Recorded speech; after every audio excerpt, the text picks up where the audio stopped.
اللہ تعالیٰ سے مانگا کرو اور باتیں کیا کرو. باتیں کرنے کے معنی یہ کہ جو تمہارے دل میں آ رہا ہے بے تکلفی سے اللہ تعالیٰ سے کہا کرو, بے تکلفی سے. یا اللہ میاں آپ میرا یہ کام کر دیجیے. کیوں اتنے تکلف کے پردے حائل کر رکھے ہیں تم نے اپنے اللہ تبارک و تعالیٰ کے ساتھ؟ ہر بات جو دل میں آ رہی ہے وہ کہہ دو.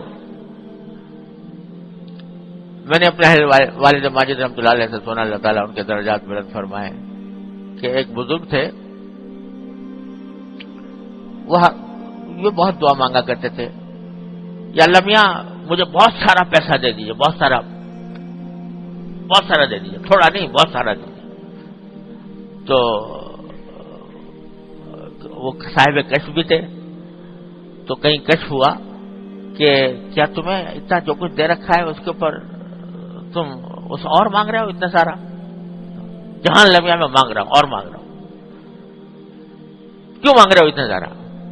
کہ جی یہ شیطان مجھے ہر وقت تنگ کرتا رہتا ہے, تو میں اس لیے مانگ رہا ہوں کہ آپ مجھے ایک مرتبہ بہت سارا دے دیجئے.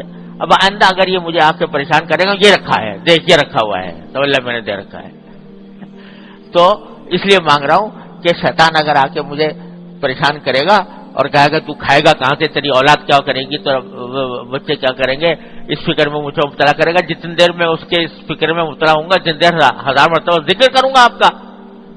تو اس واسطے میں اس لیے مانگ رہا ہوں کہ مجھے جب اگر ایک مرتبہ آپ نے دے دیا, تو جب کبھی آ کے وہ کہے گا کہ کہاں سے کھائے گا, یہ رکھا ہے دیکھ لمحہ کا دیا ہوا, اس سے کھاؤں گا, میرے بچے اس سے کھائیں گے. تو فرمایا کہ اس طرح اللہ تبارک و تعالی سے بے تکلفی سے مانگا کرو, اور جتنا بے تکلفی سے مانگو گے, بدتمیزی سے نہیں بھائی, ہاں بدتمیزی سے نہیں, بے تکلفی سے, کہ اللہ تبارک و تعالیٰ میرے خالق ہیں, میرے مالک ہیں, میرے رازق ہیں, میرے مولا ہیں, میرے سب کچھ ہیں, کیوں نہ مانگوں ان سے؟ جو میری حاجات ہیں میں ان سے کیوں نہ مانگوں؟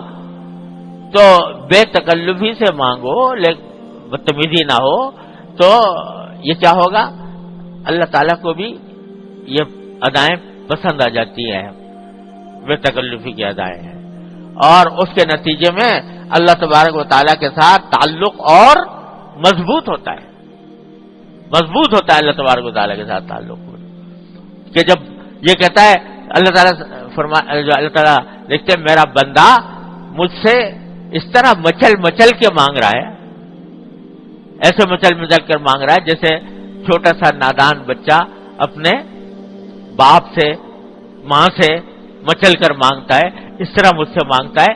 تو پھر اللہ تبارک و تعالیٰ تو ماں باپ سے کہیں زیادہ شفیق, کہیں زیادہ مہربان, لہذا وہ اس کی اس اداؤں کو بھی پسند فرماتے ہیں, اور اس اداؤں کے اوپر بھی نوازش, مزید نوازش ہوتی ہے. لہذا اللہ تبارک و تعالیٰ سے رابطہ اصل چیز یہ ہے, اللہ تبارک و تعالیٰ اپنے فضل و کرم سے یہ عطا فرما دے کہ اللہ تعالیٰ سے مانگو, اور بے تکلفی سے مانگو, مچل مچل کر مانگو, اور اللہ تعالیٰ سے اس کے ذریعے اپنی جو تعلق ہے اس تعلق کو مضبوط کرو.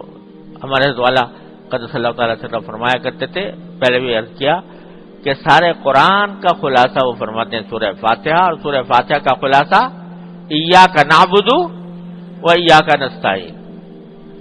اے اللہ ہم ابھی آپ ہی کی عبادت کرتے ہیں, آپ ہی سے مانگتے ہیں.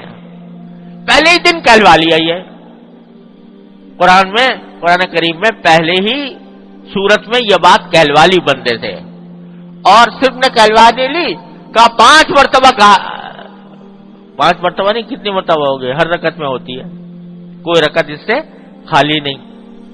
تو کتنی رکعتیں روزانہ ہوتی ہیں, اتنی مرتبہ کہلوا رہے ہیں اللہ میاں. کیوں کہلوا رہے ہیں, کیوں کہلوا رہے ہیں یہ ایاک نعبد و ایاک نستعین؟ ارے اس لیے کہلوا رہے ہیں تاکہ اس پر عمل کرو, مانگو اس سے, ہر چیز مانگو اللہ تبارک و تعالیٰ سے. ہمارے حضرت والا اللہ تعالیٰ کے درجات میں فرمایا کرتے تھے کہ دیکھو سارا قرآن بھرا ہوا ان اللہ علی کل شیء قدیر, ان اللہ علی کل شیء قدیر, ان اللہ علی کل شیء قدیر. اللہ تعالیٰ ہر چیز پر قادر ہے. یہ جملہ بار بار دہرایا گیا ہے قرآن کریم میں. کیوں؟ محض اللہ تعالیٰ اپنے تعریف بیان کرنے کے لیے. اللہ تعالیٰ کو کسی کی تعریف کی حاجت نہیں. یہ اسے بیان کیا گیا ہے تاکہ تم اس کی قدرت کا واسطہ دے کر مانگو اس سے. اے اللہ آپ ہر چیز پر قادر ہیں، اے اللہ آپ رحیم ہیں، آپ کریم ہیں، آپ رحمان ہیں، آپ ہمارے پیدا کرنے والے ہیں، آپ ہمارے رازق ہیں، آپ ہمارے خالق ہیں. تو اللہ اور ہر چیز پر قادر ہے، تو میں آپ سے مانگ رہا ہوں، مجھے دیجیے. تو اس طرح اللہ تبارک و تعالیٰ سے جب بندہ مانگتا ہے تو اللہ تبارک و تعالیٰ ایسے بندے کو محروم نہیں فرماتے. تو جب بھی ایسی صورتحال پیدا ہو، یہ میں اس لیے کر رہا ہوں کہ یہ تو ایک بات ہو گئی. حضرت والا نے فرمایا کہ دیکھو اب یہ کتاب آنے والی ہے تو میں نے اللہ میاں سے یہ عرض معروض کر لی. تو پتہ نہیں ہماری زندگی میں کتنے